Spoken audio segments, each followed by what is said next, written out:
Hello friends, welcome back to my channel. Today I am going to share with you a very emotional and heart-touching love story. Every story here is filled with the feelings, pain and little hope. So please listen till end, and if you like it, don't forget to like, share and subscribe to my channel. Let's begin with the story. 27-year-old Rocky Kashyap, a resident of Raipur village in Babgat, Uttar Pradesh, may have come from a small town, but her dreams were anything but small. Her world, her ambitions, and her aspirations had long outgrown the boundaries of her village. After completing her education at Inter College in Kanpur, Pune, she developed a strong interest in fashion and modeling. Along with being active on Instagram, she began participating in fashion and modeling shows in Lucknow. Through vlogs, posts, and reels, she started presenting her life to the world, but more than anything, she wanted to build a bold and powerful public image. That's why she began associating with politically connected people and, about a year ago, obtained a licensed pistol in her own name. That same pistol soon became part of her social media reels. Dressed in shirts and jeans with a gun tucked at her waist, she crafted an image of herself as fearless and untouchable, as if she wanted to tell the world that she was second to none. Club parties, loud music, and shooting reels in open cars became symbols of her glamorous social media lifestyle. Through reels featuring airports, flights, and luxury hotels, she portrayed a dreamlike life to her followers. One day she was bungee jumping in Rishikesh, another day traveling through the hills of Meghalaya, and then doing photo shots in Rajasthan, Nainital, Ujjain, Haryana. Every destination seemed like a new chapter in her story.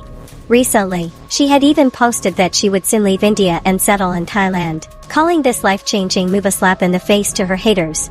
She had over 11,000 followers and more than 1,900 posts on Instagram. In many of those posts, she portrayed herself as a woman who had been repeatedly betrayed, where men were often painted as villains and she appeared as the victim. And this is where the real story begins. Because all the glamour and shine were merely a cover for a reality where truth and delusion had become so deeply intertwined that separating them was nearly impossible. To outsiders, Rocky's life appeared perfect on the surface, so perfect that no one could have guessed her real family background. But in reality, her life was deeply complicated. Rocky had been married twice, and both marriages had ended in divorce. One marriage was in Meerut and the other elsewhere, but both ended the same way. Looking at her social media presence, it was difficult to imagine that she actually came from a poor family. Her elder brother Rajiv ran a small chow stall, while her younger brother Vikas did not have any stable work. Her father, Sheridan, had passed away 4 years earlier. Rocky had cut ties with her family for the past 7 years, or rather, her family had also completely severed relations with her, and the reason behind that would later emerge as a crucial part of this case. People often say that the brightest characters in a story sometimes meet the darkest endings. On April 28, 2026, around 800 kilometers away from Babgat, the body of an unidentified young woman was discovered stuffed inside a sack in the Nagawa forest area of Raipur. She had been brutally murdered with a sharp weapon.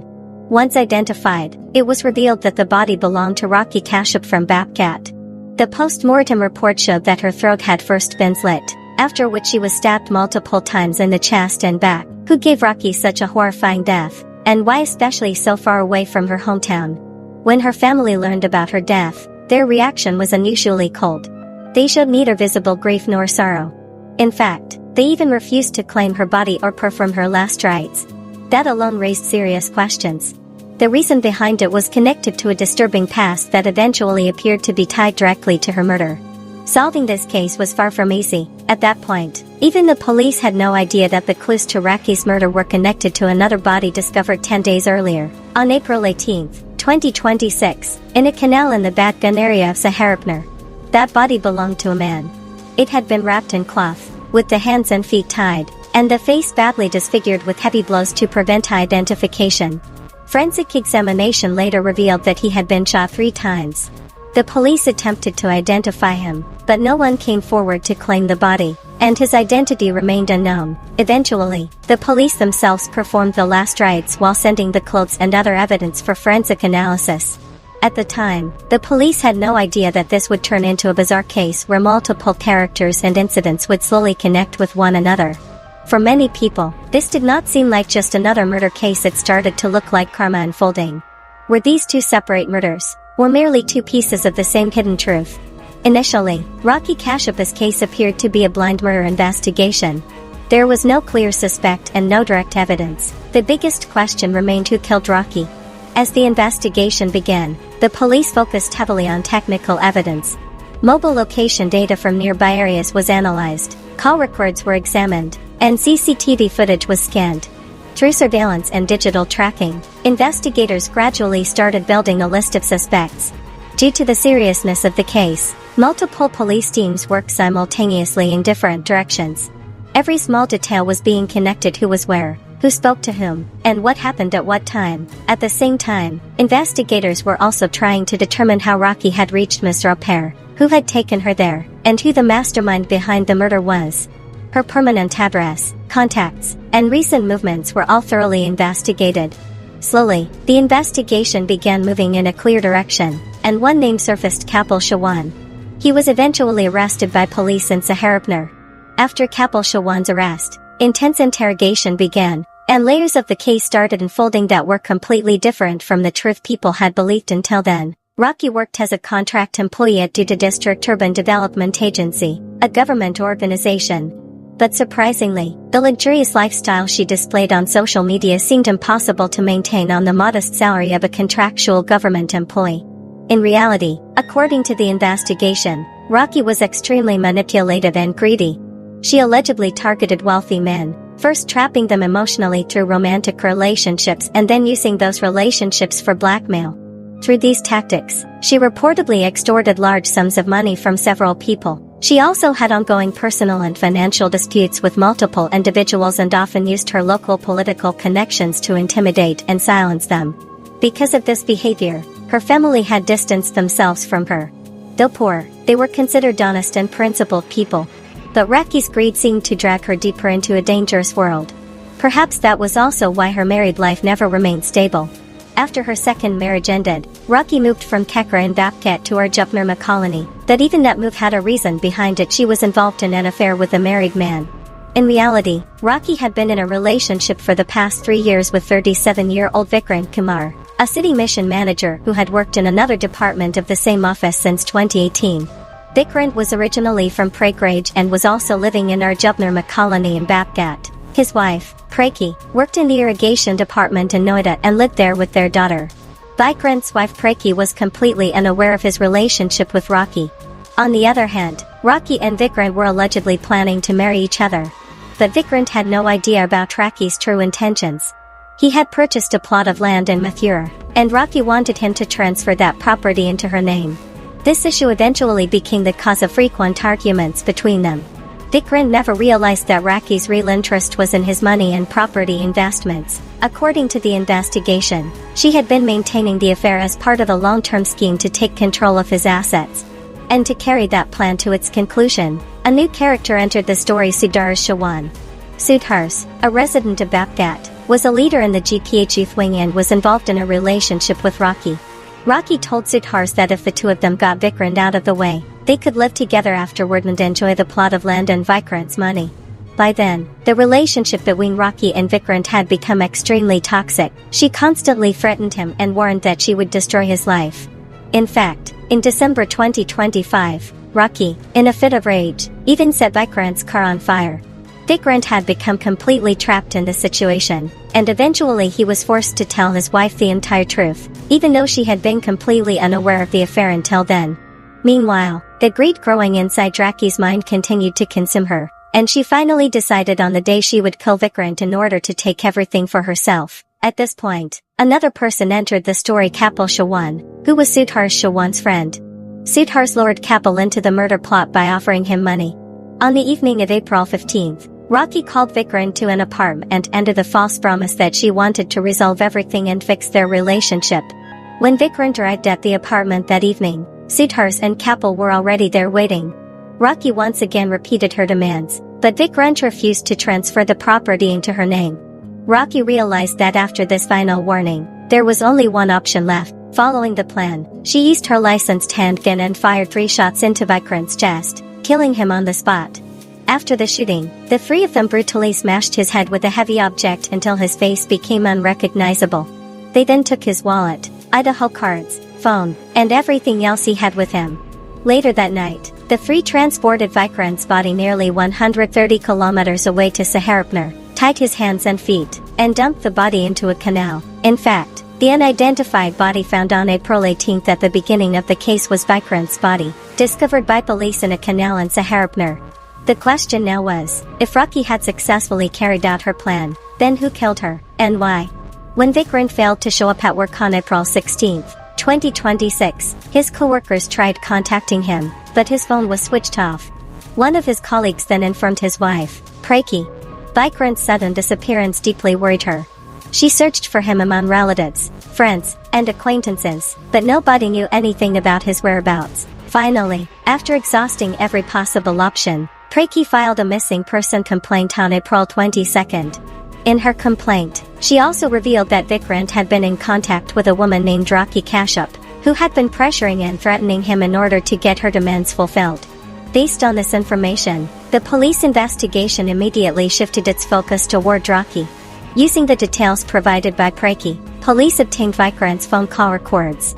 The records revealed that Vikrant spoke most frequently with Rocky Kashyap.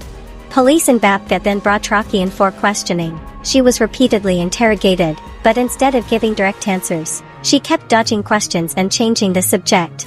The police were suspicious of Rocky, but at that point they had no solid evidence against her, so after questioning, they let her go. When Sudhars and Kapil learned that Rocky had been interrogated by police in connection with Vikrant's case, they became terrified of being caught. They feared that if the police managed to get the truth out of Rocky, the two of them would also be exposed. That was the moment Sudhars and Kapil decided to eliminate Rocky as well. Kapil invited Rocky to a farmhouse under the pretense of a party, where Sudhars was already present. Completely unaware of their conspiracy, Rocky arrived there to celebrate getting Vikrant out of the way. Everyone drank late into the night, although Sudhars and Kapil only pretended to drink heavily so they would remain in control. Once they saw that Rocky was completely intoxicated, they seized the opportunity. First, they slit her throat with a knife, and then stabbed her multiple times in the stomach and back, killing her. Afterward, the two stuffed her body into a sack and dumped it nearly 800 kilometers away in the Nagawa forest area of Misrapur. Although the police initially made mistakes during the investigation, there was no way the killers could escape forever, and eventually the entire truth came out. The police were already investigating Vikrant's disappearance and questioning Rocky in connection with the case. But when Rocky herself disappeared and later her body was found far away from the city, police realized that something much bigger was going on. They began to suspect that Vikrant had also been murdered. The police then did what, if they had done it earlier, could not only have saved Rocky's life, but also led to the arrest of all three suspects in Vikrant's murder and allowed Vikrant's wife and daughter to give him a proper farewell. When police examined Vikrant's last mobile phone location, they discovered that on the night of April 15, both Vikrant and Rocky were in the same location. Later that same night, Rocky's mobile tower location showed movement towards Saharapnur. Police then began reviewing records of unidentified bodies found recently in and around Saharapnur. During that process, they came across a recent case involving an unidentified body that had already been cremated because its identity could not be established. However, the police had preserved the victim's clothes as evidence. When those clothes were shown to Vikrant's wife Preki, the tears in her eyes confirmed that the unidentified body was indeed Vikrant's. Police then examined Rocky's call records and found that she had spoken most frequently with two numbers, and the last call before her disappearance had been made to Kapil Shawan. Additionally, Rocky's last mobile location before her phone was switched off matched Kapil's location at the exact same time. As a result, police first arrested Kapil, and following his confession, the main accused, Sudhar Shawan, was arrested in Babgat on May 1. In the world of crime, no one remains loyal forever. Fear and self-interest eventually pushed people to betray each other first. Sudhars and Kapil murdered Vikrant together with Rocky, but the moment they feared being caught themselves, they slit Rocky's throat without hesitation. In the criminal world, there are no true friends, only people trying to protect themselves and avoid their own downfall. Rocky's life is a perfect example of how everything that shines on social media is not necessarily gold in real life. Even though she came from a simple background, portraying a luxurious lifestyle became a way for her to hide her insecurities, and it was this greed, born from those insecurities, that dragged her into the swamp of crime. Rocky had thousands of followers on social media. But when her body was found, even her own family did not come to claim her remains. From a psychological perspective, Rocky Kashyap's behavior aligns strongly with the concept known as the dark triad.